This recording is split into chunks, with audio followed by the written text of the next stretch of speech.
Jacques Belghiti va nous parler de réunir les acteurs pour mieux contrôler et mieux surveiller les dispositifs médicaux.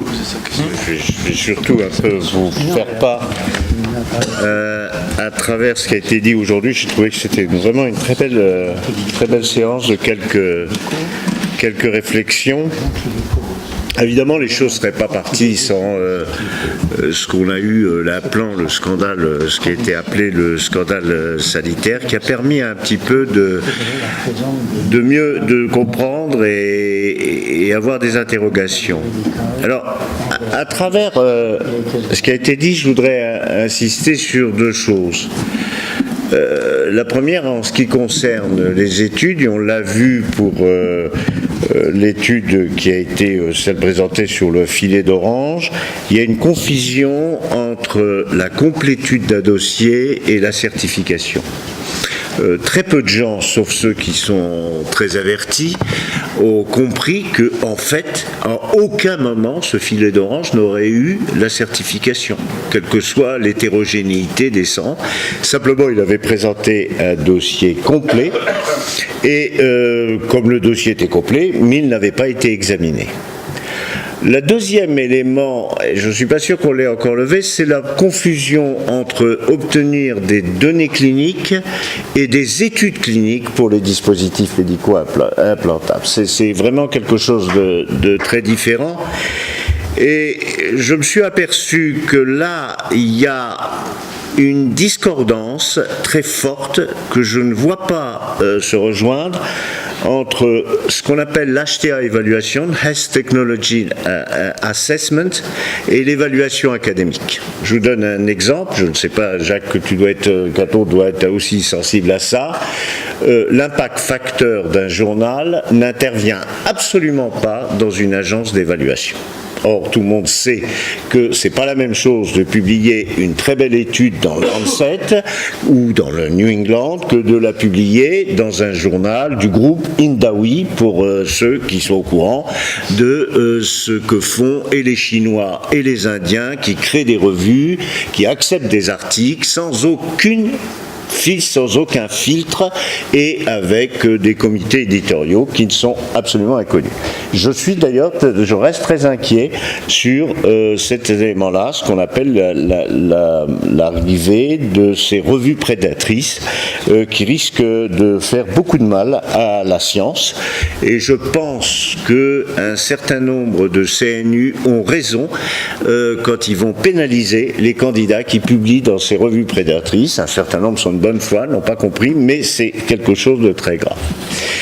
Le troisième élément, et là je suis très content que Jean-Claude tu sois là, il y a une chose qui à l'HAS est assez terrible, c'est, comme vous le savez tous, le manque d'experts, c'est-à-dire que à partir du moment où des experts ont une susceptibilité d'avoir un lien d'intérêt, ils sont éliminés, et donc on a des gens qui ont une expérience, mais qui ne veut pas dire qu'ils ont une expertise.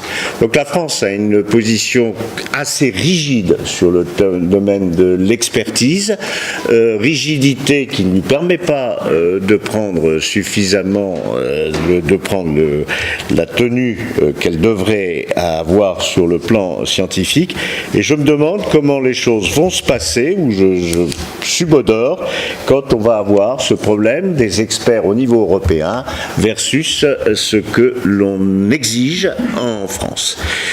Cette attitude rigide est cette attitude que je qualifie véritablement de rigide pour une raison très simple. J'ai eu la chance d'appartenir à l'agence de biomédecine, de travailler à l'agence de biomédecine, et l'agence de biomédecine, c'est une agence donc administrative, c'est une administration, ça gère les greffons, et ça ne fait rien sans les professionnels. Ça ne fait rien sans les professionnels, c'est les professionnels qui décident des règles, c'est les professionnels qui se déclarent sur les règles, et ces professionnels, quand on appelle, alors il y en a peut-être qu'un, mais quand on réunit les transplanteurs rénaux, quand on réunit les transplanteurs cardiaques et qu'on leur demande leur avis sur la gestion, la répartition, à aucun moment on ne regarde s'il y a des liens d'intérêt ou quoi que ce soit. Et ça, c'est absolument un fonctionnement absolument remarquable. Il y a probablement un lien d'intérêt, enfin il y a probablement des éléments parce qu'il y a incompatibilité entre l'activité libérale et l'activité de greffe, ce qui fait qu'il y a peut-être une présélection. Le troisième élément de réflexion, c'est on va donc réaliser des études cliniques sur des dispositifs avant le marquage CE. Sommes-nous prêts à avoir des sites d'évaluation et d'études de dispositifs qui n'ont même pas le marquage CE ou qui n'ont pas encore le marquage CE? Donc ça, c'est un point qui va être discuté. Les organismes notifiés, je suis bon, ils sont assez. Est-ce qu'on est certain qu'ils ne sont pas trop hétérogènes, parce que je ne sais pas combien, il y en a 9 je crois encore en Allemagne, il n'y en a qu'un seul en France. En France, il y a énormément de mal pour en créer un deuxième, et je pense qu'il ne sera pas créé. Non pas parce qu'il n'y a pas parce qu'il manque des compétences techniques. Cécile, je ne sais pas si vous connaissez, il ne manque pas des compétences médicales, il manque des compétences techniques parce que j'étais frappé, j'étais invité en Chine sur le problème des dispositifs médicaux. Donc ils voulaient me montrer qu'ils étaient capables de faire des dispositifs médicaux. Et là vraiment la chose qu'ils m'ont montré, ils m'ont fait visiter, j'étais complètement perdu, c'était à quel point l'usine, les pièces étaient propres, étaient réglées, qu'il y avait telle hauteur, c'est ce qu'on appelle les normes ISO, c'est-à-dire les conditions de fabrication. Et c'est cet élément-là sur lequel on n'est pas très familier, qui est un élément essentiel des organismes notifiés. Moi, je ne suis pas très pessimiste, je suis choqué le fait que à la Commission européenne, les médicaments sont du domaine de la santé, les dispositifs sont encore du domaine de l'industrie, du développement économique. La HAS, elle a été. C'est Jacques Caton qui a posé cette question assez fine. C'est dire, au fond, est-ce qu'on ne pourrait pas. La HAS est la seule au monde qui ait fait la différenciation entre l'évaluation par les dispositifs et l'évaluation médicale. Parce que c'est lié à l'expertise, parce que le DM est en constante évolution, et ça, c'est un point assez important. C'est-à-dire qu'il bouge sans arrêt, tous les 2-3 ans. Un dispositif médical qui n'évolue pas est un dispositif qui va mourir, ce qui est complètement différent des médicaments. Et donc maintenant, reste à apprécier en quoi l'évolution, quoi le rajout, que même la connexion modifie le dispositif. Et ça, c'est pas très facile. Et ça nous amène au dernier point, au dernier point que je voudrais, c'est l'évaluation de ces dispositifs médicaux. C'est beaucoup plus, on n'a pas à notre disposition des études comparatives, des études contrôlées, et je reviens encore sur le fait que je ne suis pas certain qu'on se donne les moyens d'avoir cette appréciation moderne, je vais en discuter un petit peu, des dispositifs médicaux, et je pense notamment aux études en vie réelle. Je crois beaucoup, tout en ayant mesuré un peu le danger, à l'appropriation par les usagers des dispositifs. La NSM le sait parfaitement. S'il n'y a pas de transparence des informations avec la présentation des risques, s'il n'y a pas la mise à disposition des notices d'information des DM, et s'il n'y a pas ce que Cécile Ojlad a bien dit sur le registre qui puisse, une transparence qui puisse être regardée, je pense qu'on va vers une méfiance. Alors la méfiance étant de base, là elle va s'accentuer, ça va devenir une paranoïa. Les registres, je crois, j'ai toujours pas compris, j'aimerais bien que quelqu'un me l'explique, c'est un des éléments fondamentaux, un des éléments qui permettra, qui se fait ailleurs, que un médicament ou un dispositif lourd, implantable, ne sera remboursé que s'il est inclus dans le registre, c'est vraiment, ça sera l'élément, à mon sens, qui va tout débloquer. Mais je crois qu'on n'a pas le droit. Je crois qu'il y a des obstacles réglementaires. Mais ce que j'ai remarqué, c'est que je parle de ça depuis 2-3 ans et j'ai l'impression que ça avance, qu'on est en train de, il semble-t-il, je ne sais pas de qui ça dépend, mais que c'est quelque chose qui est envisageable. Dernier point, Jacques Catton a raison, il se pose des questions sur l'innovation, et il n'y a pas d'innovation sans évaluation. Donc la vraie question, c'est comment cette innovation peut-elle être acceptée ? J'ai eu la chance d'appartenir à quelque chose qui vient de mourir, qui est à la délégation à l'innovation au ministère de la Santé, et donc de voir plus de 250 porteurs de projets innovants. Et ce qui m'a le plus frappé, c'est que 80% des industriels n'ont pas intégré la notion qu'il fallait être évalué. C'est absolument impressionnant. Alors, c'est pas un hasard. C'est pas un hasard parce que beaucoup arrivent avec des dispositifs et se disent je vais avoir la même cheminement que Doctolib. Doctolib n'a pas été évalué. Personne n'a été. D'ailleurs, j'attends l'évaluation de Doctolib. Et non seulement ils n'ont pas, sans évaluation, ils ont un marché énorme.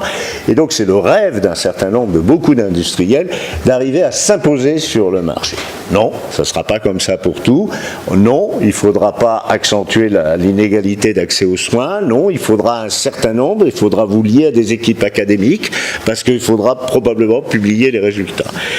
Et la dernière chose, le dernier élément, c'est que, évidemment, les Américains sont la FDA, ça fait 2 ans, il y avait un très beau papier dans le New England qui disait comment on peut avancer dans l'innovation, de pas perdre l'innovation, parce qu'ils sont sensibles à ce qui se passe.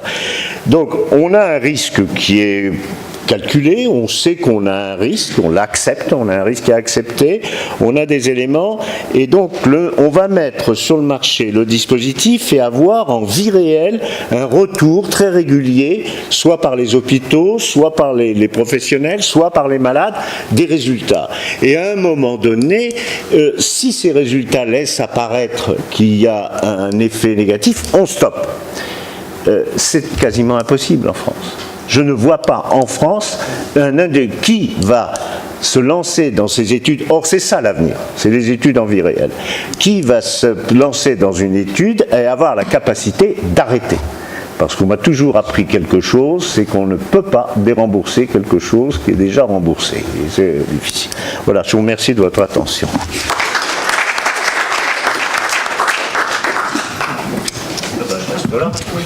Merci. T'as quelque chose à dire ? Merci. Grâce à Nora, on a eu rien. Merci beaucoup. Ah non, mais... je reviens sur ce que tu as dit sur l'arrêt, sur le métal. Les publications scientifiques ont montré que ça n'allait pas sur les prothèses de hanche. C'est arrêté pratiquement partout. Hein. Non. Sauf, c'est pas arrêté en France. Ah si. Mais non, c'est limité à des centres. Non, on n'est pas arrivé. Mais si. Non. Bah, c'est arrêté dans les faits. C'est arrêté dans les faits.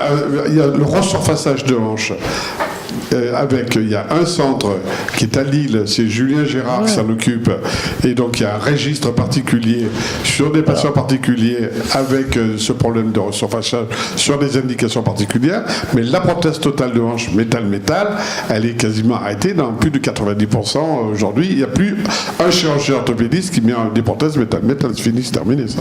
Marc, juste pour répondre à cette question-là, il y a une méthode, c'est celle qui a été explorée dans quelques exemples avec la CNAM et certaines sociétés savantes, c'est le remboursement conditionnel, c'est-à-dire les études ont montré que ça pouvait avoir un intérêt, par exemple en urologie il y a la neuromodulation, où il y a eu l'ablaterme, pendant 5 ans on monte un système et au bout de 5 il y a un remboursement, mais qui est un remboursement dit dès le départ temporaire, et au bout de 5 ans, si ça continue et que c'est bien ça continue. Par contre, si ça continue pas, on arrête.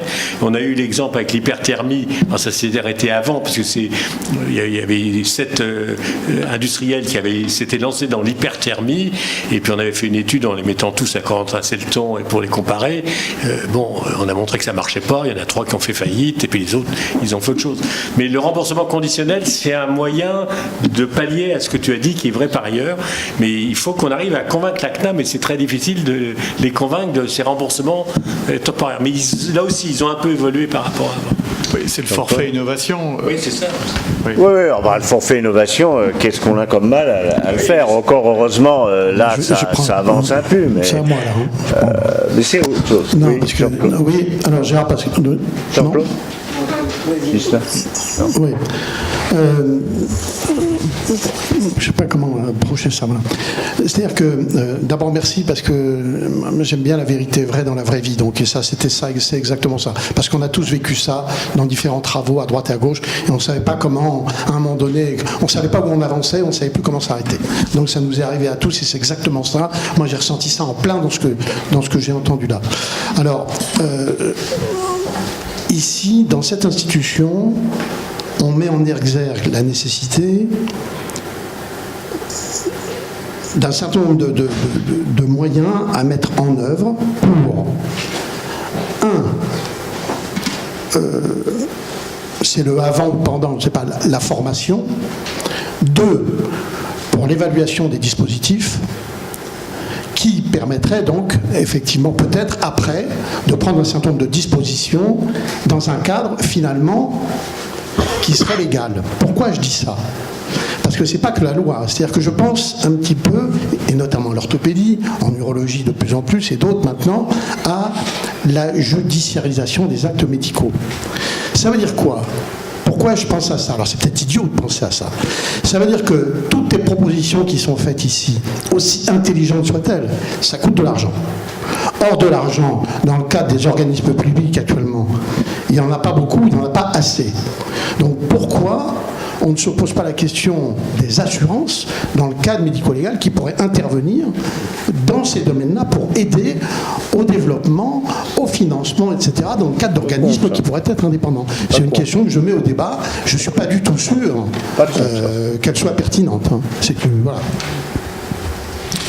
Jean-Claude Ghisselin. Si vous me permettez, oui, merci Jacques pour les points que tu as soulevés. Moi, je voulais juste revenir sur 2. 1, les organismes notifiés, on ne pourra jamais jurer qu'ils sont strictement identiques, mais néanmoins, ils sont maintenant évalués par des experts de plusieurs pays et réévalués tous les 4 ans selon les mêmes procédures. Donc je pense qu'on peut, avec un cahier des charges très très strict, qui fait d'ailleurs qu'on a du mal à trouver des candidats nouveaux, étant donné la marche. Voilà. Et sur l'évaluation clinique, évidemment, sujet qui me tient à cœur depuis fort longtemps, comme tu l'as rappelé tout à l'heure. Oui, la FDA parle beaucoup de données de vie réelle, mais il faut comprendre pourquoi. C'est parce qu'ils étaient tellement exigeants avant qu'ils étaient en retard en matière d'innovation et notamment en matière d'orthopédie. Donc, évidemment, ils se mettent à l'idée d'être un peu moins exigeants avant la mise sur le marché et de regarder plus la vie réelle, qui est plus intéressante souvent que des études très très spécifiques. Pour l'Europe, c'est le contraire. On est parti de très loin. Enfin, tu as pu constater pauvreté des dossiers historiques à l'arrivée au remboursement, et nous, on le constatait dans le marquage CE. Donc, on est parti à l'inverse de très loin. Mais d'emblée, on a tout de suite prévu les vies réelles. C'est les collectes de données post-marché. Et donc, ce qui est intéressant dans la démarche avec les panels d'experts, en tout cas ce que j'espère et ce que je vais regarder avec attention dans les prochaines années, c'est que justement, c'est eux qui vont se poser cette question. C'est-à-dire, bon, la qualité des données du fabricant, tout ça, l'organisme notifié maintenant a les compétences pour vérifier que tout ça a été fait correctement, méthodologiquement, dans la mesure du possible. C'est-à-dire, qu'est-ce qu'il aurait fallu faire, est-ce que c'est possible, pas possible, et pourquoi on a fait comme ci ou comme ça. Le rapport de l'organisme notifié va être vu donc par des experts. Alors certes, il y a un intérêt, on va gérer comme à l'EMA pour les médicaments, on ne pourra pas faire beaucoup mieux. Néanmoins, c'est toujours mieux que des experts, je dirais que personne ne connaît, que chaque organisme notifié va chercher dans son entourage. Donc on aura au moins les mêmes pour tout le monde, ce qui va permettre quand même un peu d'harmonisation du niveau d'exigence. Et surtout les experts, la question qui va leur être posée, c'est justement, est-ce que les données disponibles sont raisonnablement permettent de supporter un niveau d'utilisation défini, une indication médicale définie, et à quelles conditions en termes de surveillance. C'est-à-dire avec quel programme de surveillance, donc de données de vie réelle, de confirmation dans les années qui suivent. Donc c'est exactement Alors, est-ce qu'on va y arriver? Je n'en sais rien. En tout cas, on a mis tous les ingrédients dans le règlement, dans la procédure, de façon à ce que, voilà, ça soit ça leur question. Est-ce que on a fait des choses raisonnables, faisables? On ne peut pas toujours faire des méthodologies, tu l'as rappelé, idéales. Deuxièmement, est-ce que du coup, ça permet d'aller à l'usage sur le marché et à quelles conditions? Est-ce que le plan de collecte va être suffisant pour consolider les données pré-market? Donc c'est exactement la démarche. Et juste pour compléter, ça existe déjà, c'est-à-dire qu'il y a des fabricants qui obtiennent un marquage CE avec un conditionnement par leur organisme notifié de mettre en œuvre le programme post-marché et rendez-vous dans X années. Il y a des certificats qui sont émis pour 5 ans, mais il y a aussi des certificats qui sont émis pour 1, 2, 3 ans, justement pour obliger à se reposer la question. Et il y a des suspensions de marquage CE. Donc il y a des fabricants qui se retrouvent avec l'impossibilité de continuer à mettre sur le marché parce que justement il y a eu un suivi du post-marché. Donc c'est déjà un mécanisme qui existe et qui est renforcé par le règlement. Le problème, je m'excuse, mais le problème des suivis post-marché, on conçoit, une firme travaille avec 2-3 équipes pour avoir l'autorisation et il est dit que tous les malades qui ont été inclus vont être suivis, etc. Mais après, le dispositif donné, si on prend l'exemple par exemple du TVT qui était fait par un laboratoire Intel, il a fait le TVT avec quelques études et puis ensuite il y a eu des milliers de TVT qui ont été vendus et utilisés par les gens.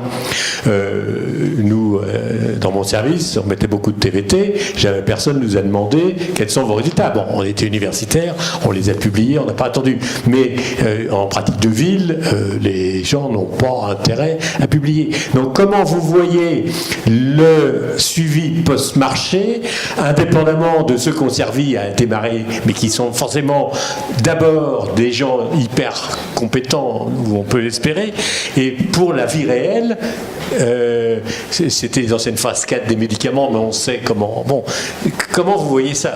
Alors, ça, c'est un sujet qui est très important et c'est pour ça que je vous en ai parlé tout à l'heure. C'est-à-dire que les industriels, ils ont besoin de vous. Ils ont besoin des professionnels de santé. Alors, c'est des choses qui sont aussi des problématiques dans le médicament. Donc, dans le cas du CSIS, qui est le Conseil stratégique des industries de santé, il y a toute une réflexion autour de ça pour comment développer le suivi en ville, comment développer les réseaux ville-hôpital, comment s'assurer de ce suivi-là et comment faire des outils simples et se servir des données qu'on récupère par ailleurs dans un certain nombre de bases pour réussir à faire ce travail. Mais il est clair que c'est un des enjeux de demain et que les industriels ne peuvent pas être seuls à la manœuvre. De la même façon que pour la vigilance, ils ont besoin des professionnels de terrain. Non, mais on peut avoir des réponses. C'est demander au CNP des différentes spécialités de créer avec vous les données à remplir. Tout à fait, les registres. Deuxièmement, demander au CNP de faire ça. Et deuxièmement, que les industriels participent au financement, puisqu'on nous ressort toujours au niveau des tutelles le problème de financement. Il faudrait qu'il y ait un financement mixte, tutelle d'une part et industriel d'autre part, pour financer les registres. Parce que quand on voit, en fait, c'est les registres qui sont la meilleure réponse à cette question-là. Ouais, moi, je voudrais simplement vous montrer un peu un biais des registres aussi. Il y a 2 ans, Société européenne de chirurgie orthopédique, les Anglais et les auteurs anglo-saxons et les Nordiques nous sortent un truc en disant la cupulado-mobilité, ça donne plus d'infections. Alors bon, c'est quand même interrogé qu'un dispositif donne plus d'infections quand c'est un dispositif prothétique, ça nous semblait totalement incongru. Et qu'est-ce qui s'est passé? Ils ont comparé 2 séries de malades avec ou sans cupulado-mobilité. Et effectivement, ceux qui avaient une cupulado-mobilité avaient plus d'infections. Mais pourquoi ils avaient plus d'infections? C'est parce qu'ils avaient 10 ans de plus, donc ils avaient plus de comorbidité, ils avaient plus de diabète, etc. Et lorsqu'on a appareillé les patients par classe d'âge, par classe de comorbidité, etc., on a pu démontrer, on l'a fait cette année dans une publication scientifique à partir des données d'un soft-code, qu'il n'y avait pas plus d'infections dans les cupules à double mobilité que dans une prothèse normale, ce qui était logique d'ailleurs. C'est pas le problème du registre, ça c'est un problème de méthodologie, c'est le score de proportion. Ça veut dire qu'il faut aller très finement dans les travaux des registres, et qu'il y a un travail d'analyse et de finesse qui est aussi Jacques, il ne faut pas donner trop d'alibi aux gens qui ne remplissent pas les registres. Voilà, c'est ça le message. Non. Pas trop d'alibi. Ah mais on est 100% d'accord. Non, mais simplement pour montrer qu'il faut aussi faire un travail d'analyse extrêmement fine. Parce que demain, on peut vous envoyer, vous pouvez dire, ben, j'ai regardé le registre suédois, effectivement, il y a plus d'infections, donc on arrête la double mobilité. Bien, merci beaucoup de toutes ces réflexions. Merci pour tous les orateurs. Je crois qu'on a eu une séance bien animée aujourd'hui, et comme d'habitude. Merci beaucoup.